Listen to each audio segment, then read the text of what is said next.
tarde. Los amigos que nos visitan en esta tarde, la Iglesia Hoy con Cristo le dice: bienvenidos. Eso no parece que fuera bienvenido. A los amigos que nos visitan en esta tarde, la Iglesia Hoy con Cristo le dice: bienvenidos. Siéntase bienvenido en casa.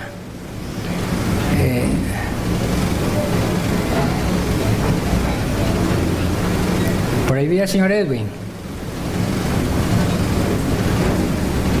¿Tu papá no estaba por allí? Ah, hola Edwin, Deudi, bienvenido.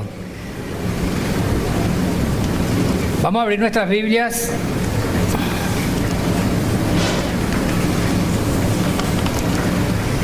en Éxodo capítulo 32. Hemos estado hablando de una serie de mensajes del libro de Éxodo. Hablamos primero de las 10 plagas. Después hablamos de los 10 mandamientos. Por tercera vez hablamos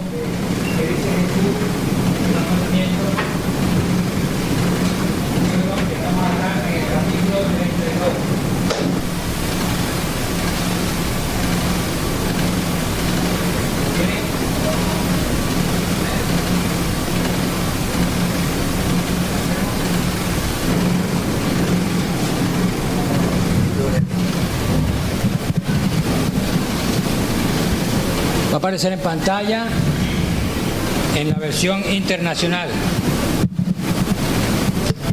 Gloria a Dios. ¿Cuál de los dos por fin? Este sí, este.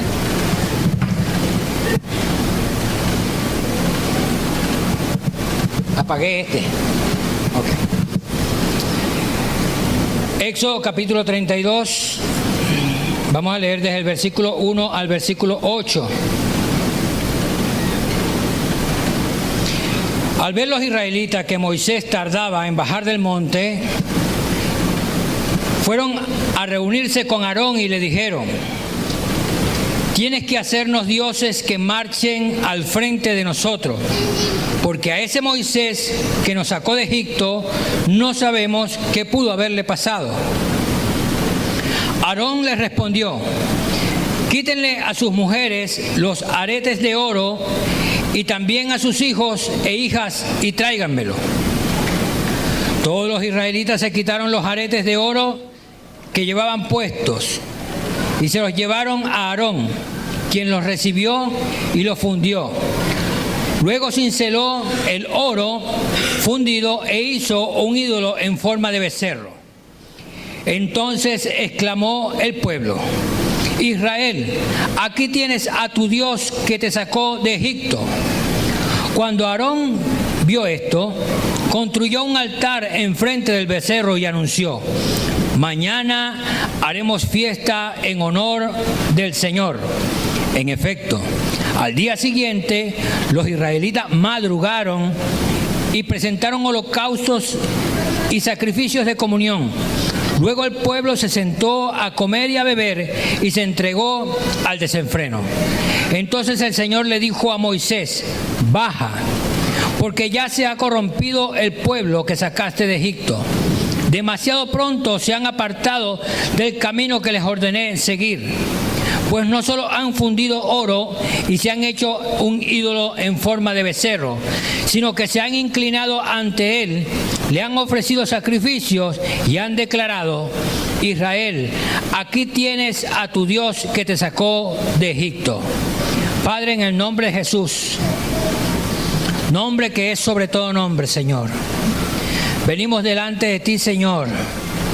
Primeramente, Señor, te pedimos perdón, Señor, y te damos gracias, Señor, por tu sangre que nos limpia de todo pecado, Señor.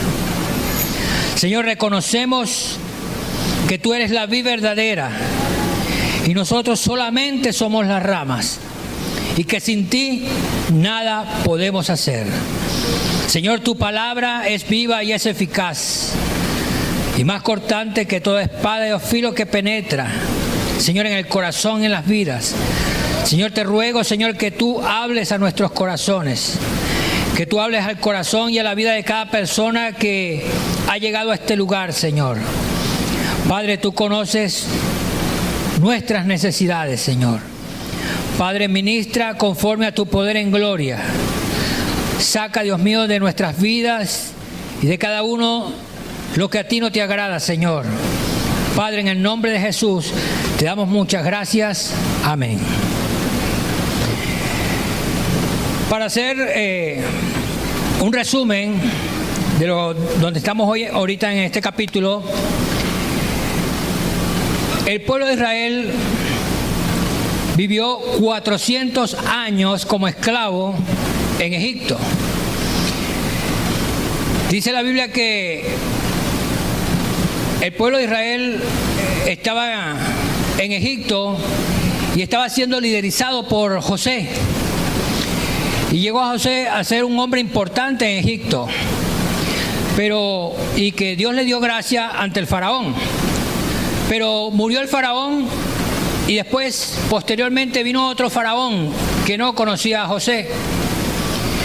Y al ver que el pueblo de Israel crecía y se multiplicaba, dice que empezaron a tener temor y empezaron a ponerles cargas y a subyugarlos a tal punto que los hacían hacer trabajos forzosos.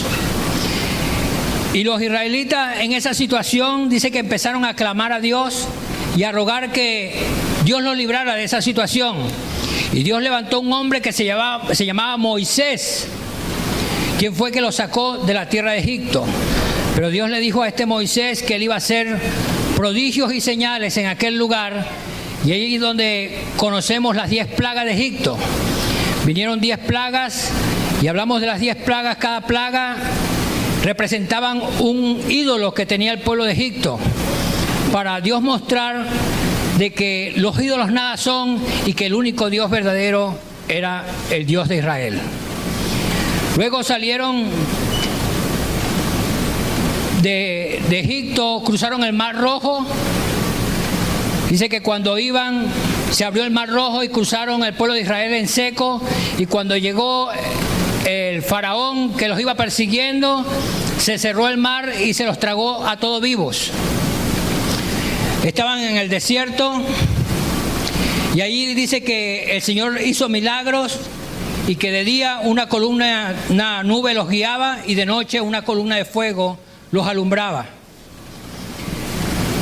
En aquel entonces Dios hablaba con Israel y hace un pacto con ellos. Le dice que quiere hacer un pacto y le da los 10 mandamientos. Los 10 mandamientos eran como un antídoto en contra de las 10 plagas y de los ídolos. Y llama a Moisés que suba al Sinaí para escribir con su dedo, dice la Biblia, las tablas de piedra que Moisés había hecho. Y ya el pueblo de Dios le había dado los mandamientos verbalmente y les había dicho: ¿ustedes están de acuerdo con este pacto? Y dice que el pueblo a una sola voz dijo: nosotros cumpliremos este pacto. Y después fue que Dios llamó a Moisés y dice que en medio de una nube, de una presencia de relámpago, empezó a hablar con Moisés cara a cara y a dictarle uno por uno los mandamientos y el pacto que quería hacer con Dios. Pero mientras esto sucedía, estaba pasando otra cosa allá abajo. Lo que acabamos de leer. Dice que al ver los israelitas que Moisés tardaba en bajar del monte, fueron y se reunieron con Aarón y le dijeron: tienes que hacernos dioses que marchen delante de nosotros. Por eso el título de la prédica de hoy es un título amargo. Yo lo leí, nunca me gustó y todavía lo veo y no me gusta. Es feo, hasta el dibujo también es feo. Pero lo vamos a hablar porque está en la Biblia. Construyendo nuestro propio Dios. Nuestro pacto con Dios tiene que estar por encima de todo. Si rompemos el pacto, terminaremos construyendo nuestro propio Dios. En Hebreos dice que lo que sucedió con el pueblo de Israel quedó escrito para que nos sirva como ejemplo, de manera que nosotros no caigamos en los mismos errores que ellos cayeron. Y el pacto que Dios hizo con el pueblo de Israel constaba de 4 aspectos. Uno era su relación con Dios. Ya iban a dejar todos esos ídolos y su relación iba a ser exclusivamente con Dios. El otro aspecto era su esperanza. Su esperanza ya no iba a ser nada de lo que tenían ni el faraón, que era presentado como Dios, sino que su esperanza iba a ser solamente y exclusivamente Dios, que iba a hacer los milagros y que lo iba a llevar a través del desierto. Tercero, que su adoración ya no iba a estar siendo como los egipcios tampoco, que adoraban muchos dioses, sino que el único Dios que iban a adorar se llamaba Jehová, Dios de los ejércitos. Y el cuarto aspecto era el camino. El camino que ellos iban a tomar a través del desierto iba a ser dictado y guiado exclusivamente por Dios, de día por una nube y de noche por una columna de fuego que los iba a llevar a la tierra prometida. Y ellos rompieron este pacto. Vamos a ver el primer aspecto del pacto, nuestra relación con Dios. El texto dice, al ver que Moisés tardaba. Esto quiere decir que nuestra relación con Dios intermitente, ¿es intermitente? Debe ser permanente. Vamos a leer un texto que nos va a ilustrar un poco más esto en Mateo capítulo 25, versículo 1 al 13.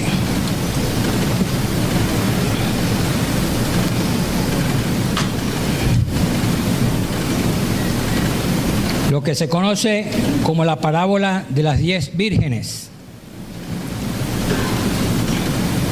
Dice así: el reino de los cielos será entonces como 10 jóvenes solteras que tomaron sus lámparas y salieron a recibir al novio.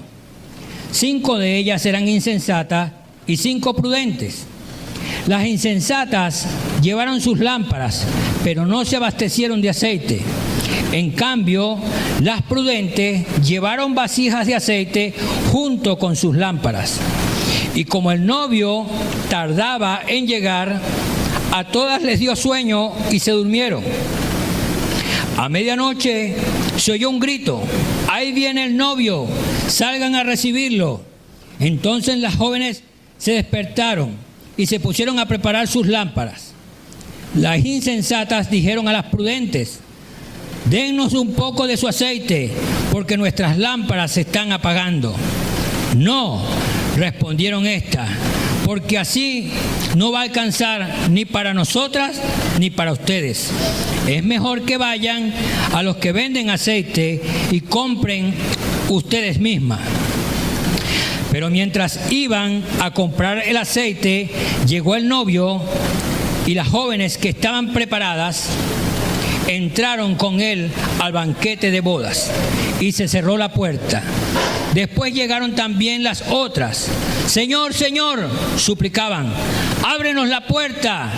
No, no las conozco, respondió él. Por tanto, agregó Jesús, manténganse despiertos porque no saben ni el día ni la hora. Llama la atención. Esta parábola ilustra y nos quiere decir que la relación con Dios no se transfiere. La relación con Dios es personal. Y nuestra relación con Dios no puede ser intermitente, sino que debe ser permanente. Dice que había 2 grupos. Unas vírgenes eran insensatas y las otras eran prudentes. Dice que todas salieron a recibir al novio, a esperarle al novio. Y todas llevaban lámpara. Pero dice que las prudentes no solamente llevaban unas lámparas, sino que llevaban un recipiente extra, por si acaso les fallaba la lámpara. ¿Y qué coincidencia que dice, pero al ver que el novio tardaba, parecido a lo que dijeron los israelitas, al ver que Moisés tardaba, algo le sucedió a todas. Dice que todas cabecearon, todas se durmieron. Pero de repente dice que se escuchó un grito y que decía, ahí viene el novio, ahí viene el novio. Y de repente todas se despertaron y empezaron a preparar sus lámparas. Y las insensatas le dijeron, danos un poquito de aceite. Y aquellas le dijeron, no hay, ney. Y uno podría pensar, dice, pero la Biblia dice que debemos compartir, que no podemos ser egoístas. Pero lo que nos quiere enseñar esto es que la relación con Dios es intransferible. La relación con Dios es personal. No se puede pasar de una persona a otra. Vamos a leer otro texto que también nos ilustra lo que estaba pasando con el pueblo de Israel. Lucas capítulo 11, versículos 21 al 26.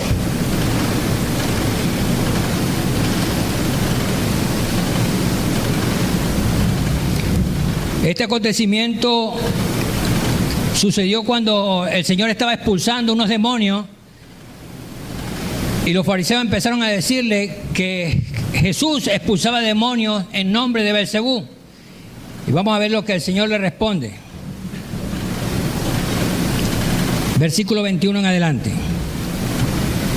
Cuando un hombre fuerte y bien armado cuida su hacienda, sus bienes están seguros. Pero si lo ataca otro más fuerte que él y lo vence, le quita las armas en que confiaba y reparte el botín. El que no está de mi parte está contra mí, y el que conmigo no recoge, esparce. Cuando un espíritu maligno sale de una persona, va por lugares áridos buscando un descanso, y al no encontrarlo dice, volveré a mi casa de donde salí. Cuando llega la encuentra barrida y arreglada. Luego va y trae otros 7 espíritus más malvados que él y entran a vivir allí. Así que el estado final de aquella persona resulta peor que el inicial. Dice aquí que cuando el Señor llega a nuestras vidas, encuentra nuestras casas sucias, feas, dañadas, erosionadas, desordenadas, y saca el invasor que está allá adentro, el espíritu malo, y empieza a arreglar la casa y la pone bonita. Pero aquel espíritu malo que sale, dice que empieza a andar en lugares buscando descanso, y como no los encuentra, dice, voy a visitar donde yo vivía antes. Y se llega a la casa, se asoma por el porche y ve, uy, sembraron grama, uy, esto sí está bonito, se pusieron flores. Y se asoma así, uy, cortinas nuevas, mira, juego cuarto nuevo. Y ve la ve barridita, la ve arregladita, la ve limpiecita. Dice, nada. Y se vuelve a asomar por el otro cuarto y la otra ventana y dice, pero aquí no hay nadie. Esto está lindo y bello. Ya me sacaron una vez. Dice que va y busca 7 peores y se trae una patota. Dice que entran 7 peores y el postrer estado de aquella persona viene a ser peor que el primero. Ahora pregunto, cuando yo estaba leyendo esto, uno a veces piensa que esas cosas no pueden suceder con los israelitas. Pero yo me ponía a pensar, Dios mío, ¿cómo es posible que los israelitas estaban en Egipto y veían que caía el granizo y veían que a los vecinos les caía el granizo y a ellos no les pasaba nada? Y veían que venían los tábanos, las moscas, y todo el mundo espantándose las moscas y ellos con su plato de comida, ni una mosca. Y dice que venían los piojos y la gente rascándose con los piojos y ellos tranquilos. Y empezó a morir el ganado y su ganado tranquilo. Y en la noche cuando estaban de cena, que el Señor le dijo que prepararan su cena con el cordero, se escuchaban los gritos en la casa del vecino gritando: ¡ay, mi hijo se murió! Y ellos tranquilos. Y después de ahí salieron corriendo unos esclavos desarmados, huyendo del ejército más poderoso del mundo de ese entonces. Se les abre el mar rojo, cruzan, y cuando voltean para atrás, observan que aquel ejército tan poderoso desaparece.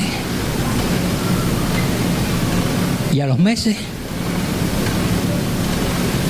han construido un becerro y están diciendo: tú eres nuestro Dios. Pregunto entonces, ¿su postrer estado era peor que el primero? Porque eso es lo que pasa. Cuando se rompe el pacto, el Señor dice que nadie nos arrebatará de su mano. Nadie puede entrar.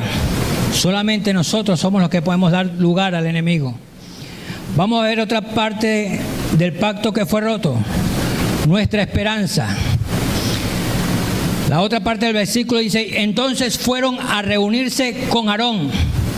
Nuestra esperanza no está basada en hombres. Nuestra esperanza tiene que estar basada exclusivamente y descansar exclusivamente en Dios. Pero ellos, cuando se vieron desvalidos que Moisés no estaba, no fueron donde Dios, fueron donde Aarón, y le dijeron: tú tienes que hacernos dioses ahora, que vayan delante de nosotros. Vamos a leer Gálatas capítulo 1, versículos 6 al 10.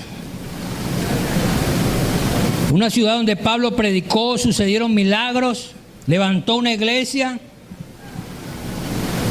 Y después Pablo le escribe esta carta.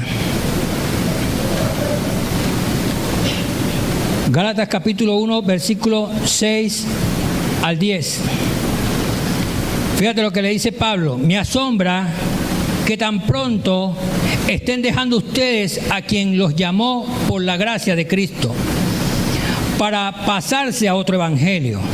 No es que haya otro evangelio, sino que ciertos individuos están sembrando confusión entre ustedes y quienes tergiversan el evangelio de Cristo. Pero aun si alguno de nosotros o un ángel del cielo les predica un evangelio distinto del que les hemos predicado, que caiga bajo maldición. Como ya lo he dicho, ahora lo repito: si alguien anda predicando un evangelio distinto que predicaron, que caiga bajo maldición. ¿Qué busco con esto? ¿Ganarme la aprobación humana o la de Dios? ¿Piensan que procuro agradar a los demás? Si yo buscara agradar a otros, no sería siervo de Cristo. Pablo le había predicado a esta gente, y esta gente se había apartado pronto de lo que el Señor les había dicho a través de Pablo. Y Pablo se atreve a decirle que la confianza de ellos no podía estar ni siquiera en el propio Pablo. Y dice: si yo vengo, o viene uno de los apóstoles, de los discípulos, incluso les dice, si un ángel desciende del mismo cielo y les predica un evangelio diferente, que caigan bajo maldición, no le crean. Porque la confianza nuestra no puede estar basada en lo creado, sino exclusivamente en Dios.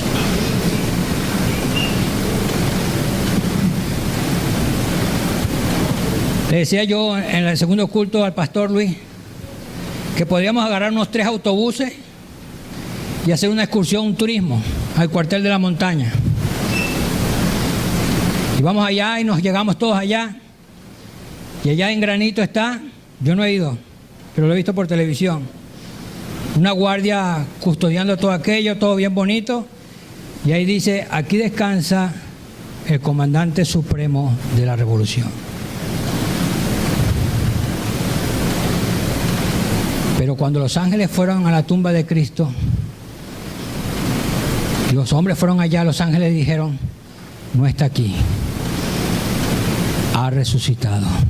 Nuestro comandante supremo no está muerto, Él está vivo, Él ha resucitado. Por eso confiamos en Cristo, porque Cristo resucitó entre los muertos. Nuestra confianza no puede estar en la política, no puede estar en la economía, no puede estar en nuestra profesión. Eso me acuerda claramente de Pablo. Pablo dice que era hebreos de hebreo, de padres judíos, de mamá judía, de la tribu de Benjamín, circuncidado al 8º día. En cuanto a la ley, fariseo, y en cuanto a la ley, irreprensible. Sin embargo, es que cuando iba camino a Damasco, persiguiendo a los que predicaban el Evangelio, dice que escuchó una voz que decía: Saulo, Saulo, ¿por qué me persigues? Y le dijo: ¿quién eres, Señor? Saulo estaba confiando en lo que él creía, pero no estaba confiando plenamente en Dios. Ahora vamos a ver otra etapa, nuestra adoración. Tiene que hacernos dioses que marchen al frente de nosotros.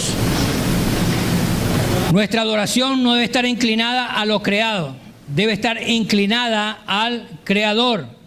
Vamos a leer Romanos capítulo 1, versículos 21 al 25.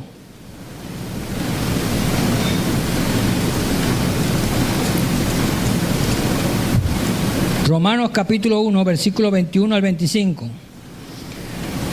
Esto yo le llamo el cuadro del pecado.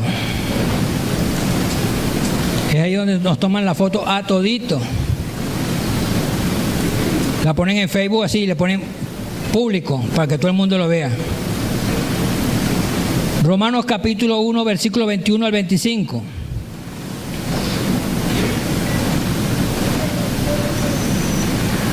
A pesar de haber conocido a Dios, es lo que le dice Pablo a los romanos, no le glorificaron como a Dios ni le dieron gracia, sino que se extraviaron en sus inútiles razonamientos. Y se les oscureció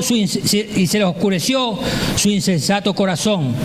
Aunque afirmaban ser sabios, se volvieron necios y cambiaron la gloria de Dios inmortal por imágenes que eran réplicas de hombre mortal, de las aves, de los cuadrúpedos y de los reptiles. Por eso Dios los entregó a los malos deseos de sus corazones, que conducen a la impureza sexual, de modo que degradaron sus propios cuerpos unos con otros. Cambiaron la verdad de Dios por la mentira, adorando y sirviendo a los seres creados antes que al Creador, quien es bendito por siempre. Amén. Quiero leer el cuadro acá. Por tanto, Dios los entregó. ¿Por qué Dios los entregó? Porque el texto que leímos anteriormente, ¿por qué Dios los entregó? Porque como no tomaron en cuenta a Dios, ni le dieron gracia y prefirieron adorar a lo creado antes que el Creador, Dios los entregó a pasiones vergonzosas. En efecto, las mujeres cambiaron las relaciones naturales por las que van contra naturaleza. Asimismo, los hombres dejaron las relaciones naturales con la mujer y se encendieron en pasiones lujuriosas unos con los otros. Hombres con hombres cometieron actos indecentes y en sí mismos recibieron el castigo que merecía su perversión. Además, como estimaron que no valía la pena tomar en cuenta el conocimiento de Dios, Él a su vez los entregó a la depravación mental para que hicieran lo que no debían hacer. Se han llenado de toda clase de maldad, perversidad, avaricia, depravación. Están repletos de envidia, homicidios, disensiones, engaños, malicia. Son chismosos, calumniadores, enemigos de Dios, insolentes, soberbios, arrogantes. Se ingenian maldades, se rebelan contra los padres. Son insensatos, desleales, insensibles, despiadados. Saben bien que según el decreto justo de Dios, quienes practican tales cosas merecen la muerte. Sin embargo, no solo la siguen practicando, sino que incluso aprueban a quienes la practican. ¿Quién no salió en la foto? Levante la mano el que no salió en la foto. Yo salí de primero así. Todos apiñados ahí. Dale que van a tomar la foto. Mete la cabeza, mete la cabeza. La foto del pecado. Todos estamos aquí por no tomar en cuenta a Dios. Dice que Dios los entregó. Cada vez que yo leo este pasaje me acuerdo hace 15 días cuando yo era joven, tenía 15 años. No, los mandamientos dicen no mentirás. Había en Valencia un parque que se llama el Parque Recreacional Sur. Había un tobogán, el que llamaban el tobogán gigante, como de 5 pisos, altísimo. Uno subía esa escalera, llegaba allá arriba, entonces lo metían en un saco hasta aquí y tenía como 6, 8 carriles, era ancho. Y entonces los que coordinaban el parque, ¿estás listo? Sí. Y lo soltaban a uno y uno salía machetado, guau, guau. Y apenas uno se salía, se quemaba, se golpeaba. Pero como yo era tan tremendo, yo le decía, no me sueltes, empújame. Y me hacían así, ¡bum! Y me lanzaban y salía volando y caía como carne molida ya, todo torcido, riéndome, contento, feliz para montarme otra vez. Así es el tobogán del pecado. La Biblia dice que como no tomaron en cuenta a Dios, Dios los entregó. Y comienza el tobogán del pecado en descenso, en caída libre, bajando, bajando, bajando, y algunos llegan allá al fondo. Hay otros que a mitad empiezan a clamar, Dios mío, no quiero ir más allá. Y empiezan a clamar a Dios, y Dios detiene la caída que llevan. Pero la consecuencia de todos los pecados, según Romanos, es por no tomar en cuenta a Dios. Dios los entregó. Por eso cuando ellos rompieron el pacto, dice que empezaron a desenfrenarse, dice que madrugaron. ¿Y quién podía pensar qué de malo tenía un becerro, un animal tan bonito de oro? Pero dice que madrugaron, hicieron sacrificios, adoraron a Dios, hicieron sacrificios de pacto y todo. Y después dice que comieron, vivieron y empezó el desenfreno. Prácticamente sucedió lo de la primera lámina. Ponme la primera lámina. Esa primera lámina, yo me imagino que todos vieron, o la mayoría, o han visto la película, o han leído el libro, o conocen la historia. Troya. Ese principio es el principio que usa el enemigo. Dice que Troya era la ciudad amurallada, la ciudad deseada. Dice que venían y trataban de invadirla, pero era imposible entrar por sus grandes murallas. Y entonces los griegos dijeron nada. Como sabían que los troyanos adoraban a diferentes dioses, se retiraron y se fueron. Dice que construyeron un caballo y metieron los mejores hombres, así como dicen los espíritus, buscaron 7 peores y los metieron allá adentro. Y después que se metieron, salieron los troyanos y vieron, y dijeron, este es nuestro Dios que nos salvó, este es nuestro Dios que nos ayudó, adorémoslo, cantémoslo, levantémonos de madrugada y si vamos a nuestro Dios, hagamos fiesta. Y metieron el caballo hacia adentro.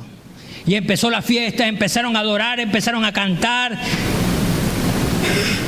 Terminaron todos cansados y llegó la noche.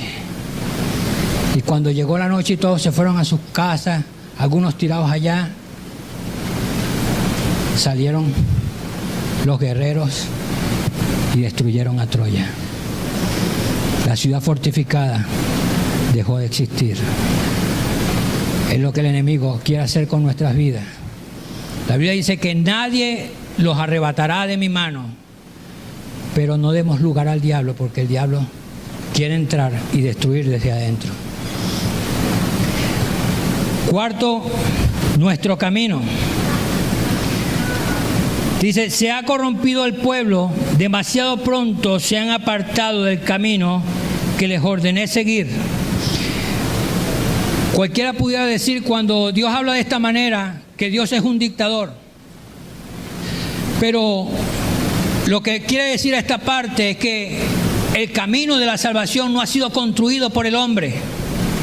El camino de la salvación ha sido construido por Dios.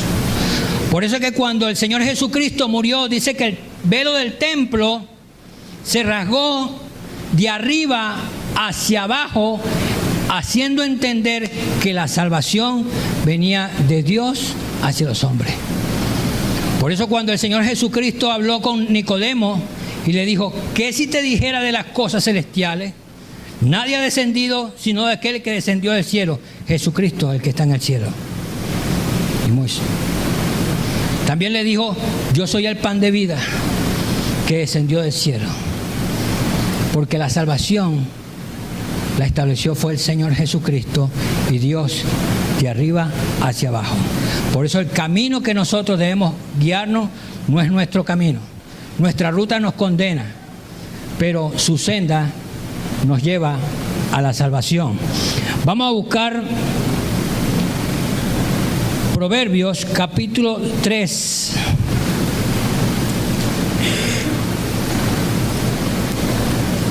Proverbios capítulo 3, versículo 6 al 8.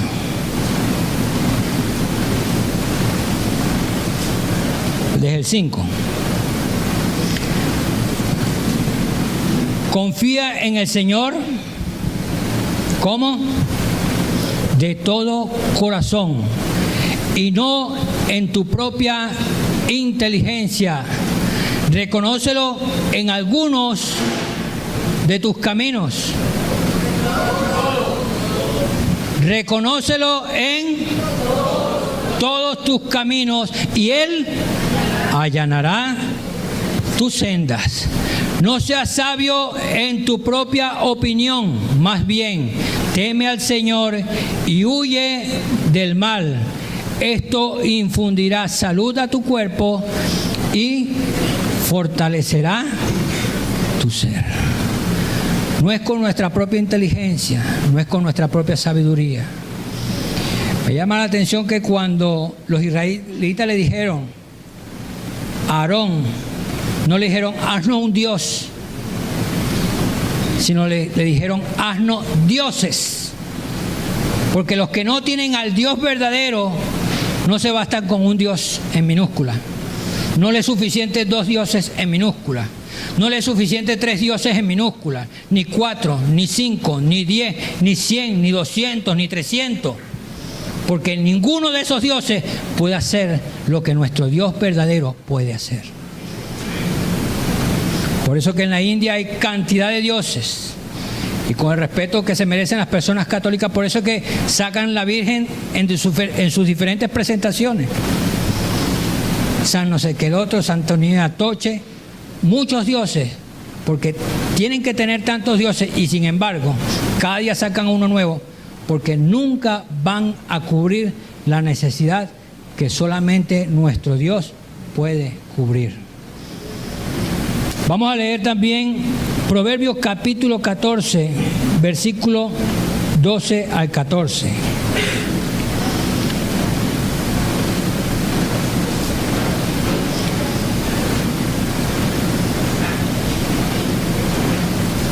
Dice así, hay caminos que al hombre le parecen rectos, pero que acaban por ser caminos de muerte. También de reírse duele el corazón, y hay alegrías que acaban en tristeza. El inconstante recibirá todo el pago de su inconstancia, el hombre bueno el premio de sus acciones.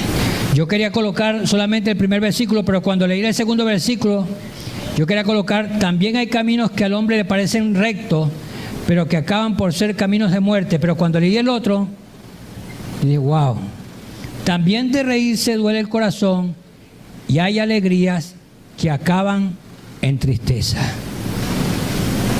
Y eso pasa hoy en día. A los jóvenes dicen, chamo, te vas a perder la discoteca, pana. Chamo, estás perdiendo tu juventud. Y a las jóvenes le dicen, chama, tú todavía eres señorita. No puede ser, pana. Se lo van a comer los amuros. Chama, estás perdiendo tu juventud. Chama, no sabes lo que te estás perdiendo. Y ahí la rumba, la alegría, la felicidad.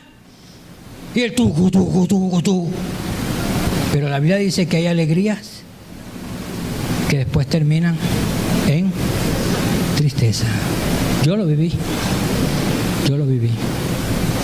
Lo digo porque yo lo pasé.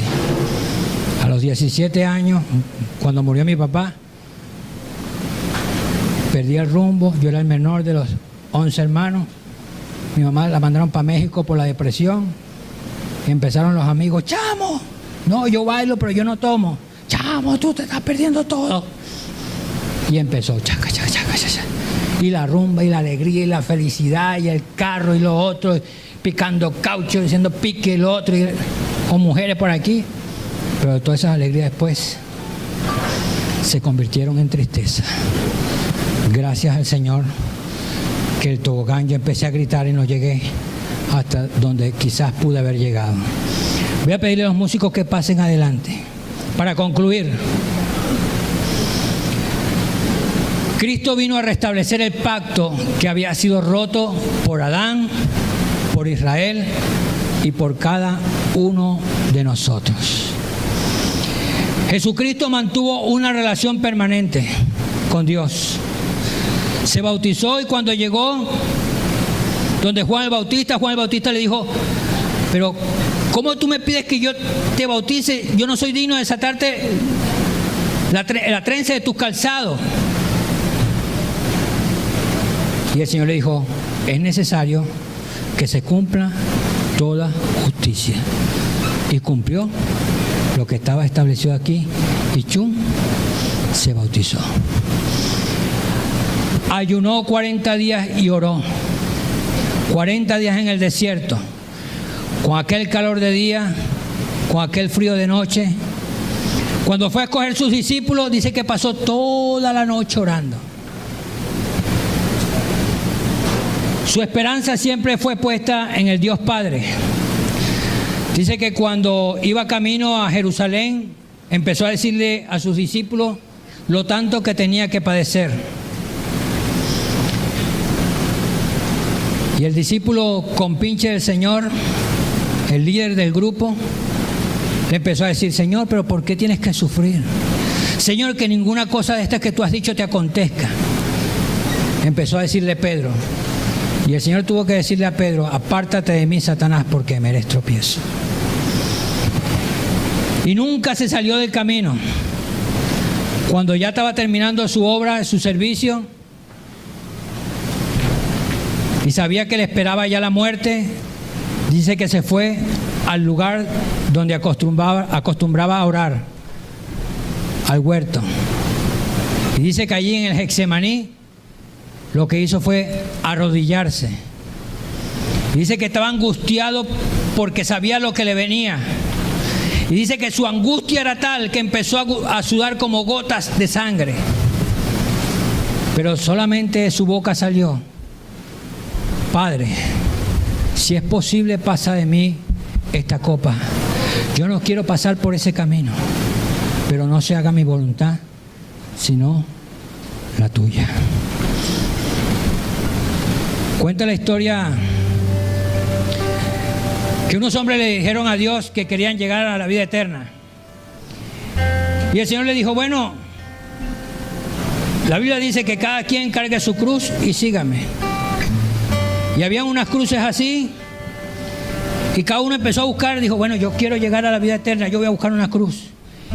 Y uno dice: no, yo quiero pagar un sacrificio grande. Y vio una cruz grandota, no la podía ni mover. La agarró, la arrastró, y como pudo, se la montó y arrancó su camino con aquella cruz. Y sudaba, se caía, se volvía a parar. Otro vio y dijo: aquí está otra cruz. Se la midió, no le arrastraba, se la puso. Dijo: está cómoda. ¿Para ver? Sí, me llevó esta. Se montó su cruz y se fue. Y vino un criollo, esos vivos criollos, empezó a ver. ¡Wow! Que ya está muy grande. Y vio allá abajo una chiquitica. Ya no, se armó un limpio. La agarró, se la metió en el bolsillo y dijo: aquí voy. Y salió corriendo por su camino. Aquel hombre iba corriendo con su cruz. De repente vio una pared. Dijo: no, esto es pan comido. Se levantó, se montó, trepó y brincó. Y no se dio cuenta que la cruz se le cayó y siguió corriendo. El otro que lleva la cruz pesada dijo: no, esto no es para mí, no aguanto. La soltó y se echó allí. El otro que llevaba su cruz cómoda iba, ya voy a llegar. Cuando volteó, vio la crucecita del que se le había caído. Y dijo, pero ¿por qué yo tengo que sufrir tanto? Soltó la cruz y dijo, no, termino con esta. Y siguió corriendo. Cuando llegó cada uno al final del camino, el que había agarrado la cruz chiquitica encontró una puerta y se dio cuenta que la cruz pequeñita era una llave que era para abrir la puerta y llegar a la vida eterna. Y cuando el otro llegó a su camino, encontró un abismo y sacó la cruz y vio la pequeñita y se dio cuenta que la cruz que él cargaba era la distancia que necesitaba para pasar el abismo y entrar a la vida eterna. Y ambos bajaron su cabeza y se dieron cuenta que no era como ellos pensaban, era como Dios decía. Solamente para entrar en la vida eterna es como Dios dice, no como nosotros pensamos. Por eso la Biblia dice, el Señor dijo, yo soy el camino, la verdad y la vida, y nadie llega al Padre sino por mí. Él pagó por nuestros pecados. Él cumplió el pacto que nosotros incumplimos. Y hoy no nos ofrece la vida eterna como un regalo. Si hay algún amigo o alguna amiga que diga, yo quiero hoy recibir a Jesús en mi corazón, y reconozca que realmente ha roto el pacto, yo también lo he roto, y recibí al Señor Jesús, usted también puede decir hoy, yo quiero recibir a Cristo como mi Señor y mi Salvador, porque Él cumplió el pacto por mí. ¿Hay alguna persona que dice, yo quiero recibir a Cristo? Hay caminos que al hombre le parecen derechos y hay risas que terminan con tristeza. Habrá un amigo, un joven, una joven que dice, yo quiero hoy recibir a Jesús en mi corazón. Reconozco. Habrá una persona que levanta su mano, hazme una señal con tu mano y vamos a orar por ti, diciendo, yo quiero recibir a Jesucristo en mi corazón. Levanta una de tus manos y vamos a orar por ti. Está esa persona, como le dije anteriormente, a los 17 años, de los 15 años empezaron a predicar, y ojalá hubiese creído a los 15 años. A los 17 años perdí el rumbo, pisé la concha, como dicen por ahí, y empecé a rodar en el tobogán del pecado. No fue sino hasta los 22 años, después de dar tanto tumbo, tanto golpe, tantas heridas, que me di cuenta que necesitaba solamente a Cristo para poder rehacer mi vida. Habrá ese amigo, esa amiga que dice, yo quiero aceptar a Jesús. Vamos a estar en pie todos entonces, vamos a hacer una oración.